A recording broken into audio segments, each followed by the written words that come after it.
Good evening, viewers. Night and I here, welcoming you to October. To start things off, I bring you a commentary on a video that's honestly more trick than treat, really. At least on me. So a few months ago, I was made aware of this user, ShadowRuff777+. A Sin's channel that's been doing videos on Ace trying to use what the fuck Pokemon moments. Considering Liam's in the first half of the Johto saga, something tells me that ShadowRuff is going to be at this for a very long time. The particular video I'm doing a commentary on is ShadowRuff's reaction, or whatever you want to call it when Sin channels do videos like this, to Liam's review of The Ghost of Maiden's Peak. Full disclosure, I am indeed a fan of Liam, but The Ghost of Maiden's Peak is also one of my favorite episodes of the original anime. Despite Liam saying he dislikes the episode, I was able to enjoy his video on it, which shows that I can avoid personal bias, and I'm going to attempt to do that when I cover Shadow Streak here. Doing a commentary on a video related to Pokemon, trying not to let bias get the better of you.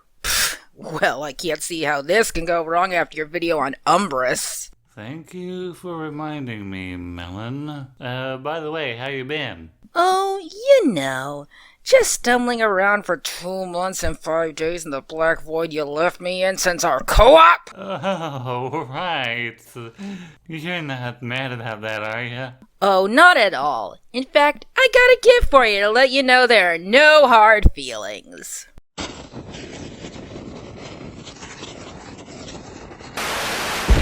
Last time in Dragon Ball Z! Nah, bitch, we ain't got time for one opening skit in this video. Irrelevant.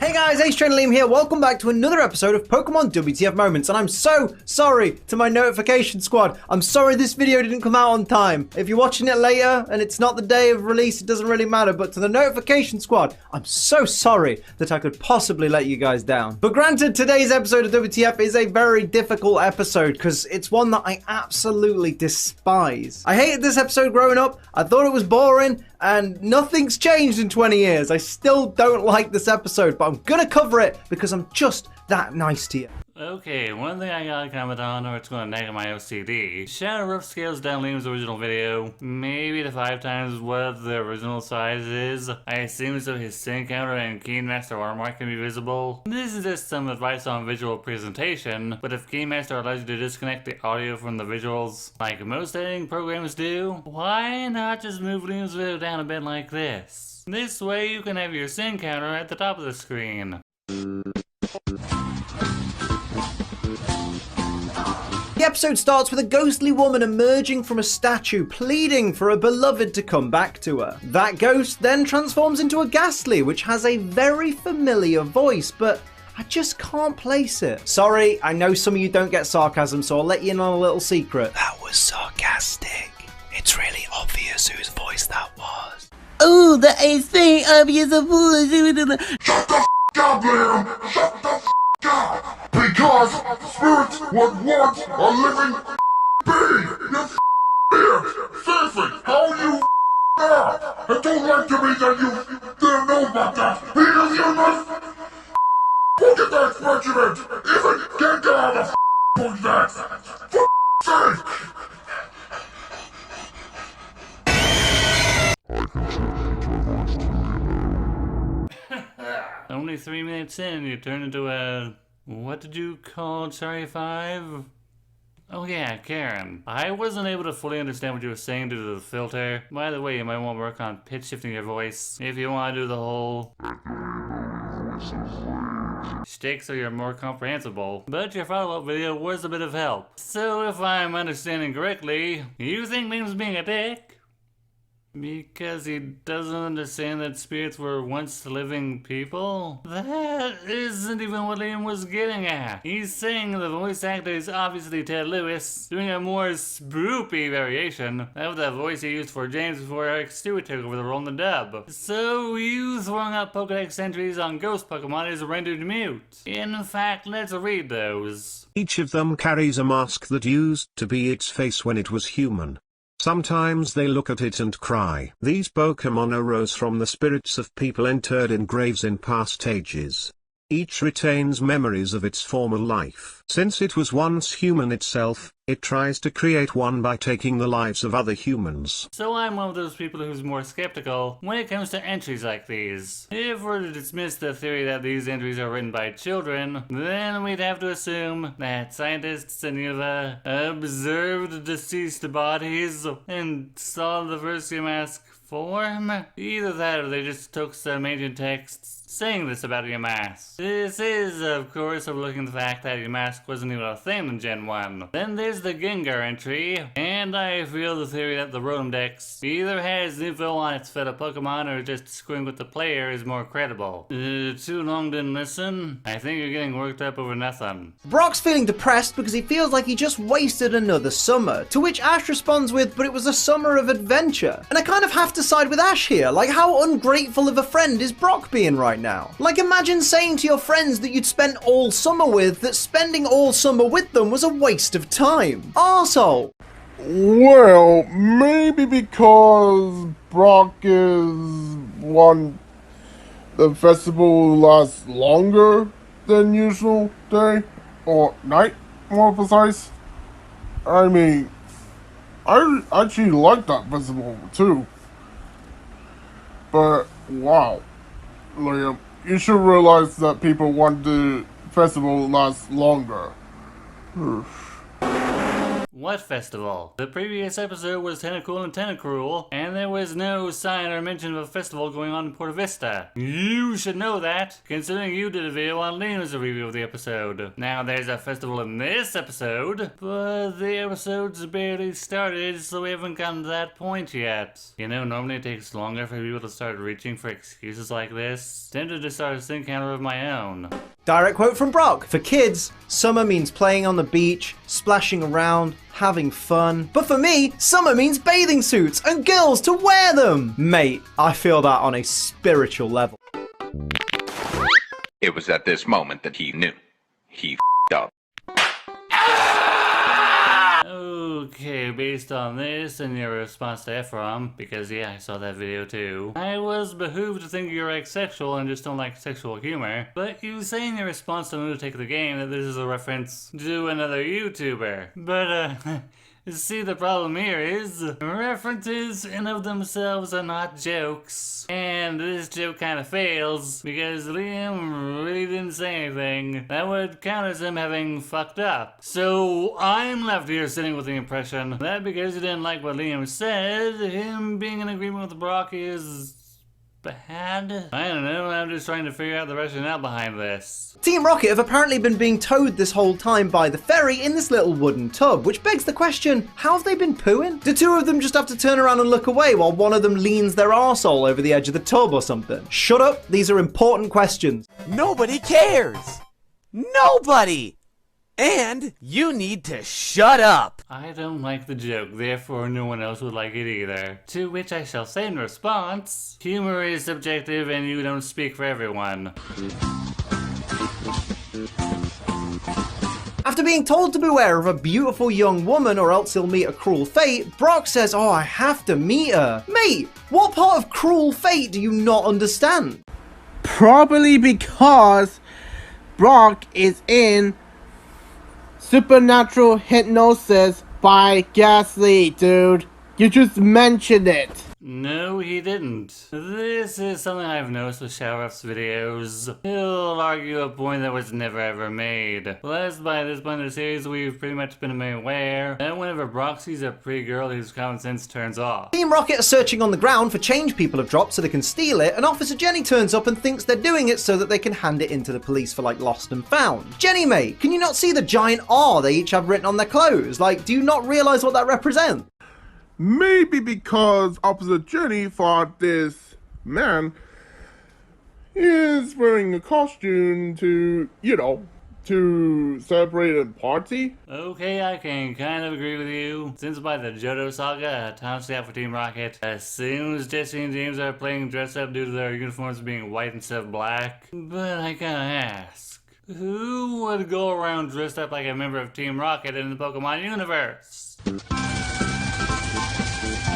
bloke she loved went off the war and never came back, and she waited for him for so long that she turned to stone because she didn't move from that one spot. Firstly, that's not how people work. You can't just turn to stone from standing still. Secondly, how irresponsible is this woman? Her fella goes off to war and she makes zero effort to take care of herself while he's away. If she never leaves that spot, that means that people have to bring her food and water, otherwise she'll die of starvation or dehydration. The floor at her feet would be covered in wee and poo because she's standing on the same spot and therefore not leaving the spot to go and use the facilities, which is really unsanitary, and sleeping standing up, even if you can do it, is extremely unhealthy. I'm just saying, she can't have loved him that much if she wasn't even willing to look after her own well-being whilst he was away. And thirdly, this is clearly just a statue that someone carved and made up some bullshit story about so they could charge people to come and look at it. I can smell that scam from a mile off, mate.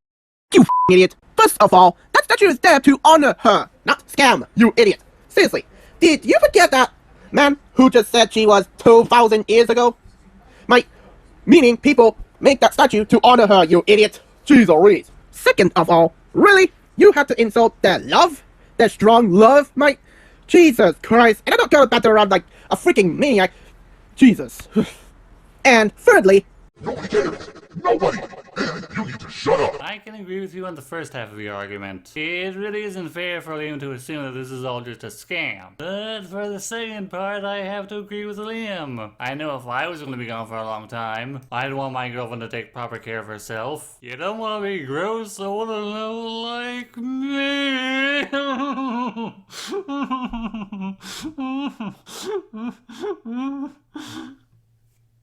Sorry. Lost a happy, but we'll get the happy back. Brock says the maiden is the most beautiful rock he's ever seen. That's funny. This is the most beautiful rock I've ever seen. I'm gonna kill him. How dare you not like Maui? Ash and Misty want to get back to the festival, but Brock wants to sit and stare at the statue for a little while longer. And I've just realised, from this angle, he can only see the back of her, and he's this obsessed. That must be one hell of an arse. Oh wait, she's got her hands behind her back, so he can't even see her arse. So he's literally staring at nothing, just rock. Also, he says they'll be back to the Pokemon Center by curfew, but why would Pokemon trainers have a curfew? They literally sleep rough in tents most nights. Well, actually, Liam, in Japan, children under the age of 18 aren't allowed out between 11 PM and 4 AM, so it makes sense that there'd be a curfew. It's Pokemon, not real world Japan. If a Charizard burns down the tent at 2 in the morning, are they supposed to be like, oh no, we're not supposed to be out after curfew? I guess the curfew could be something they only enforce within towns, but let me have this one. No, you don't, because Sharav will go berserk on your ass for that. And second of all, her hands are actually at her breeks area. I can believe I said that out loud, but whatever. And thirdly, and you already know what mean that Sharav is going to use, right?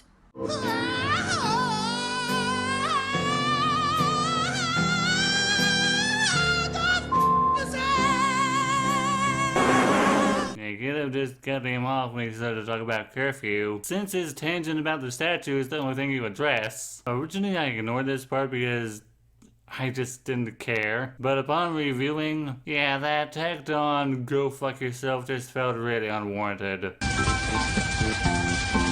Nurse Joy grabs Ash before he can go out to find Brock and tells him staying up late can make you irritable. Sounds like she's the one that stayed up too late to me. No, Nurse Joy is sad now. Why? Transparent images of Twilight exist on Google. So why are you subjecting my eyes to this? I'm almost tempted to say it's because you're lazy and couldn't be bothered to find anything of actual quality. Even just getting a JPEG of Twilight and deleting the background like you did with your somber stills would have been 100 times better than this. She literally puts the Pokemon Center on lockdown, but surely there are Pokemon trainers out there that are older than 18, so therefore can be outside after curfew and probably need to heal the Pokemon. No, that is a defense system from Ghost of Maiden. You know, the thing that everyone is afraid of. You mean the ghost none of the characters are aware is a thing yet? Yeah, the ghost only comes out when everyone is pretty much asleep except for Brock. And I guess you could argue that Meowth kind of sees it, but she puts him back to sleep, with the hypnotic suggestion that he was just having a dream. Point is, you're jumping ahead in the episode again to make excuses. Stop it. Get some help. I hate it here. The old lady says men who see the ghost fall under her spell and become lifeless zombies, and Brock says he doesn't care as long as he gets to be with her. I mean, you can't be with her, because she's a ghost, or a rock, and either way, I don't think you're going to be able to work with that, my guy. What even was there to sin here? James is scared of this apparent spell, which doesn't really make sense, because isn't it the same spell that Brock's under? Why does he care? They're possessed! Pikachu! Okay, but by that logic, James should also be back under the main spell when she arrives at the shrine. But no, he's still scared and screaming, "I don't want to go!" when she starts to take him. Apparently, these anti-ghost stickers will solve the problem, but they have to be paid for. I knew it! I knew it was a scam! Didn't I tell you I knew it was a scam? I see through everything. Except with this eye. This eye's lazy. Oh god, I see why Sheriff go berserk on this one. Repeated TF moment is repeated. Liam, you already watched this episode, which you know that old woman is Ghastly. Why you pretend you don't know this is not obvious? Seriously, what the heck? Jesus. And yes, the content didn't know, but the audience do. After rewatching this episode, jeez, why are you acting like a buffoon that doesn't know it? Are you a YouTuber who is serious or not? Eesh. The minute the man shows up at the shrine, the stitches fly off because they were fake, and we later see that Ghastly clearly profited off selling them. This does nothing to refute what Liam is saying about the stickers being a scam. Direct quotes from Jessie and Meowth. Will she come? Oh, she'll come. Yes, I'm a 31-year-old man, and yes, I'm that fucking immature. All units, we have a code red.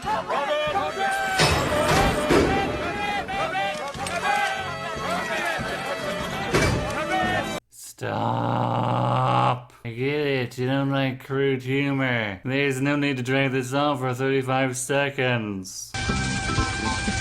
James doesn't want to go with the ghost, so Jessie fires a bazooka at it. It's a ghost! A bazooka's not going to bloody work, is it? I mean, it does make her drop him, I suppose, but still. Well, yeah, the point that James was dropped by the ghost when Jessie is launching the rocket. But you dropped the balls and you ruined it. Nice job, dick face. How did he ruin his argument? You don't explain, and I feel like the only reason you really got in here was to insult Liam. The ghost makes these ghostly skulls appear, and the Pokedex has no information on them, surprisingly, and that's just my point about the whole episode, is just so little to do with Pokemon, until right at the very end, which we're getting to in a minute, but damn, I hate this so much. Okay, Liam, we get it. You don't like Japanese culture, we get it.